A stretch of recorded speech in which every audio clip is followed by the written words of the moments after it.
Welcome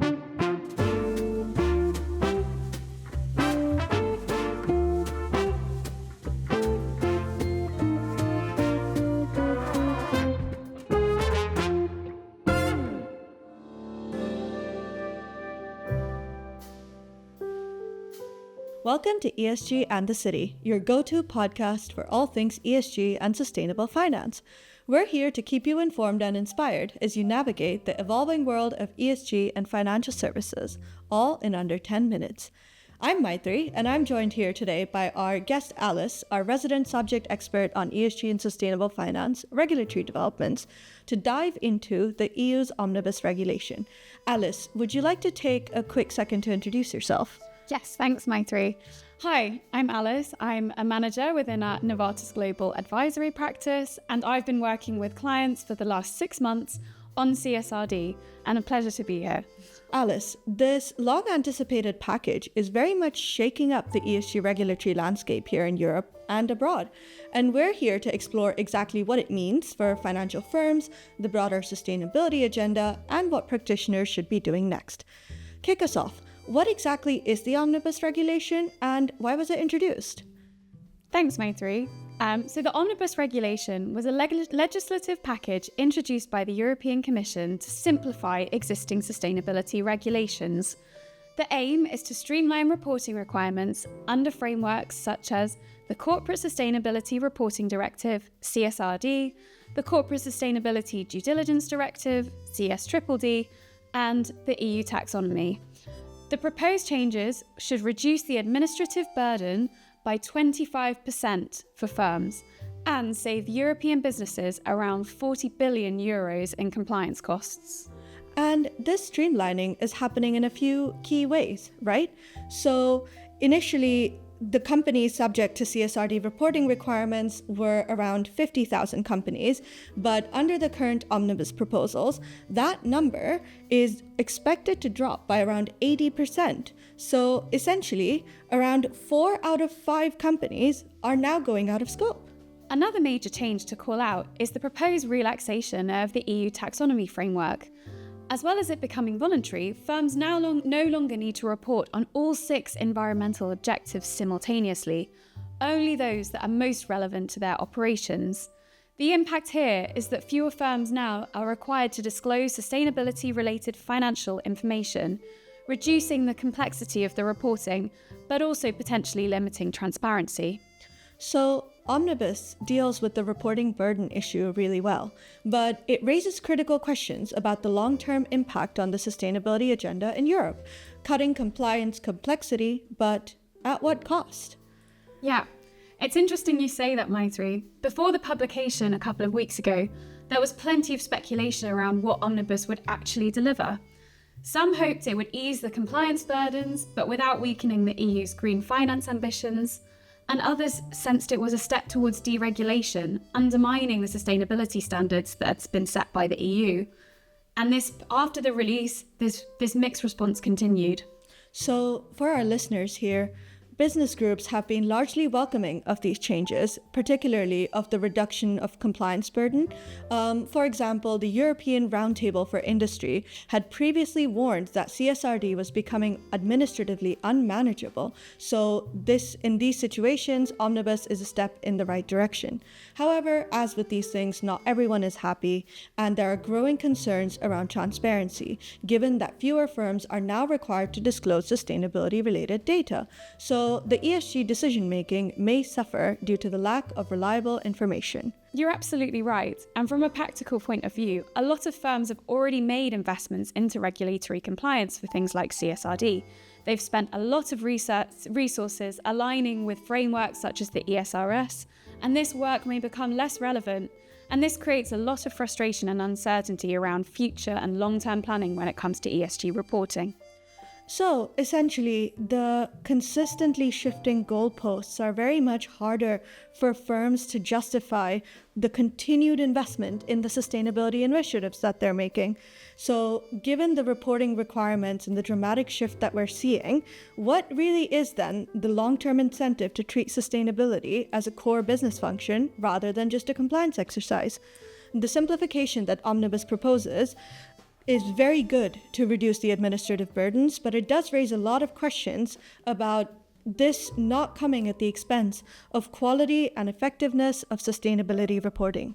Now, let's talk about the broader sustainability and ESG picture. What does Omnibus mean for Europe and the world's green transition? So there's a lot of concern here. There's a concern that by rolling back on the sustainability reporting requirements, the EU is seen as backtracking on its place as a historical climate leader. Historically, the EU has been instrumental in pushing for stronger corporate accountability, and this shift is sending mixed signals to the global market. CSRD's intent to boost competitiveness by easing the reporting requirements may have unintended consequences for sustainability initiatives. So, we're looking at this as not just being an EU issue. Could this also affect other regions? Yes. European standards often influence international sustainability policies. If the EU weakens its rules, other regions might follow suit, with a potential slowdown in global sustainability efforts. However, on the flip side, this reduction of the compliance burdens, as it was proposed, may make Europe more competitive. But is this a short-term boost at the cost of long-term sustainability? So let's discuss what this means for financial services firms. How will the Omnibus regulation impact them? So financial services firms rely heavily on corporate sustainability disclosures, and without things such as CSRD, this may bring new challenges. With fewer companies reporting ESG metrics, financial institutions may struggle to accurately assess the sustainability performance of potential investments. This may make things like due diligence difficult and increase the risk of supporting projects that might not inherently align with their ESG principles. I think over the next few years, we'll see an emerging split between ESG leaders and those who are led by compliance. There is a shifting business case from compliance towards those who want to use ESG as a leader. For those who are ESG leaders, we'll see a shift in focus from a reporting perspective to other frameworks such as ISSB that are positioning themselves out to be global leading frameworks. So the key implication going forward is whether the ESRS will align more closely with the ISSB framework. And for our listeners, EFRAG, the industry standards body in the EU, is looking to address this issue of interoperability between ISSB and ESRS in the next couple of months going forward as well. So this could bring a lot of benefits for firms operating across multiple jurisdictions, including the EU as well as abroad.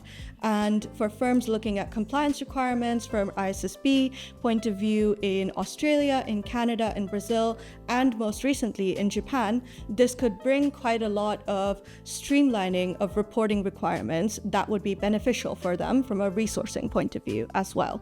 So looking beyond ISSB and CSRD, we are seeing quite a positive divergence in the market towards firms wanting to be ESG leaders, continuing to do ESG, and those doing compliance very much reassessing their appetite towards ESG and towards sustainability. So Alice, what should financial firms and sustainability practitioners do in response to the Omnibus, given the uncertainty looming? So, at present, Omnibus will be put to the European Parliament and Council for debate under the ordinary legislative procedure. The Commission has asked the European Parliament and Council to fast-track the process, particularly the Stop the Clock proposal on CSRD. It's uncertain, firstly, whether the co-legislators agree to do this, and secondly, what the shortening impact will be on an ordinary 18-month legislative timeline. For those that are in the CSRD second wave, which means that they were due to be reporting in 2026, will still be required to submit their first reports unless this is agreed and the date is postponed. For those in the first wave who are reporting in 2025, they will have to continue reporting unless there are any changes that take them out of scope, and those are agreed. In the meantime, we're seeing some firms take a proactive approach and others a more risk-based approach until more information about what the actual implementation is expected to look like. Firstly, we would expect firms to assess the CSRD reporting impact, review how changes affect your company's reporting obligations, and adjust any project plans accordingly, including reviewing any ongoing DMA work or other CSRD implementation activities. Secondly, firms should reevaluate their ESG vision. Can existing CSRD efforts be repurposed to maintain robust sustainability disclosures? Do you want to move towards ISSB?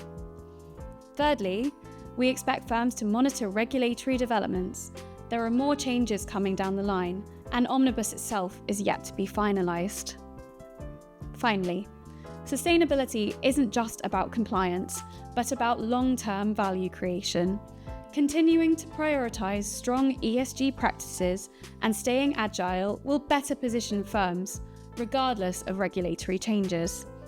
ISSB may be the bigger story here. With the EU scaling back, global alignment around ISSB could become the new standard.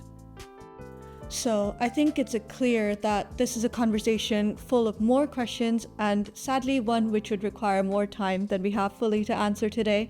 So for now, all that is left is to leave you with something to ponder.